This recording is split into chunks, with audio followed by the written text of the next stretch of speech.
मायावती का फूटा गुस्सा, बसपा को लेकर बड़ी बात। यूपी विधानसभा चुनाव 2027 की तैयारी को लेकर पार्टियां एक्शन मोड में आ गई हैं। बसपा सुप्रीमो मायावती ने कांग्रेस के अहमदाबाद अधिवेशन में पारित प्रस्तावों को राजनीतिक छलावा बताते हुए तीखा हमला बोला है। उन्होंने कहा कि दलित पिछड़ों के हितों की बातें सिर्फ वोट बैंक की राजनीति के लिए की जा रही हैं, जबकि जमीनी हकीकत में कांग्रेस और बीजेपी दोनों ने आरक्षण विरोधी रुख अपनाया है। मायावती ने आरोप लगाया कि बाबा साहब डॉक्टर भीमराव अम्बेडकर द्वारा धारा 340 के तहत ओबीसी आरक्षण की जो नींव रखी गई थी उसे कांग्रेस ने भी ईमानदारी से लागू नहीं किया।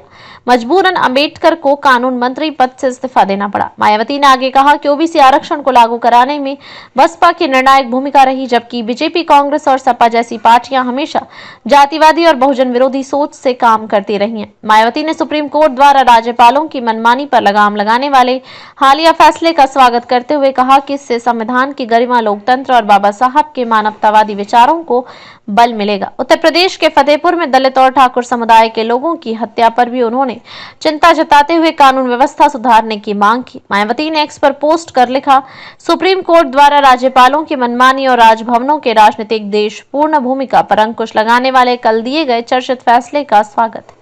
उम्मीद है कि बाबा साहब डॉक्टर भीमराव अम्बेडकर के मानवतावादी और कल्याणकारी संविधान और देश के लोकतंत्र को इससे जरूर मजबूती मिलेगी। बाबा साहब डॉक्टर भीमराव अम्बेडकर द्वारा ओबीसी समाज को धारा 340 के जरिए आरक्षण देने वाले व उसे लागू न करने पर कानून मंत्री पद से इस्तीफा व फिर मंडल कमीशन की रिपोर्ट के तहत उन्हें आरक्षण दिलाने में बीएसपी की अहम भूमिका जग जाहिर है, जबकि कांग्रेस भाजपा का आरक्षण विरोधी रवैया सर्वविदित। लोकसभा चुनाव 2024 के नतीजों के बाद से सभी पार्टियों की नजर अब 2027 में होने वाले यूपी विधानसभा और 2029 में होने वाले लोकसभा की तैयारी पर है। ऐसे में बसपा सुप्रीमो मायावती एक बार फिर दलित पिछड़े मुस्लिम वोट बैंक की गोलबंदी में जुट गई हैं।